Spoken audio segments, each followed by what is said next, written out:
আজকে আমি লাউ দিয়ে কী রান্না করব তোমরা আমার এই ছোট্ট ভিডিওটাতে দেখতে থাকো। তো লাউটা আগে আমি টুকরো করে নিলাম, তারপর আমি লাউটা ছুলে নেব। আর লাউ তরকারি করলে সবসময় লাউ রান্না করলে লাউটা আগে ছুলে তারপর ধুয়ে তারপরে কাটতে হয়, কেন কি লাউর থেকে অনেক জল বের হয়, তো তরকারিটা রান্না করতে অনেক সময় লাগে। এখন আমি দেখো লাউগুলো ধুয়ে নিচ্ছি ছুলে, তারপর আমি লাউগুলোকে এখন ছোট ছোট করে কাটব। আর আমি যতটুকু জানি লাউ দিয়ে অনেক কিছু রান্না করা যায়, যেমনি লাউ ঘন্ট মুগ ডাল দিয়ে, তো মাছের মাথা দিয়ে লাউ রান্না করলে ভালো লাগে, তারপর ডালের বড়ি দিয়ে রান্না করলে ভালো লাগে, গুঁড়ো চিংড়ি দিয়ে রান্না করলে ভালো লাগে। আর আজকে আমি কী দিয়ে লাউটা রান্না করব তোমরা আমার এই ছোট্ট ভিডিওটাতে দেখতে থাকো। দেখো লাউগুলো কাটা হয়ে গেছে। এখন আমি গরম তেলের মধ্যে গোটা জিরা আর কালো জিরা, তেজপাতা, শুকনো লঙ্কা আর আদা কুচি দিয়ে আমি কেটে রাখা লাউগুলো দিয়ে দিই।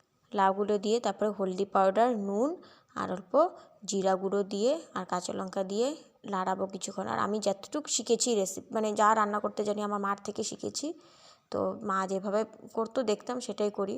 তো তোমরা কেমন লেগেছে বলবে, ভালো লাগলে আমার পাশে থাকবে আর চ্যানেলটাকে সাবস্ক্রাইব করে দেবে। আর গ্যাসের আঁচটা বাড়িয়ে রেখেছি, দেখো জল বেরোয়েছে, দেখো জলটা অল্প শুকিয়ে গেছে। তারপর আমি গুঁড়ো চিংড়িগুলো দিয়ে দিলাম, দিয়ে গ্যাসের আঁচটা বাড়িয়ে কিছুক্ষণ নাড়বো।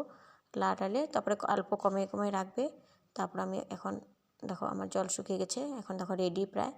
আর আমি এখন এখানে ধনেপাতা কুচি দেবো, একটু পরে ধনেপাতা কুচি দিয়ে বাস লাউটা নামিয়ে দেবো।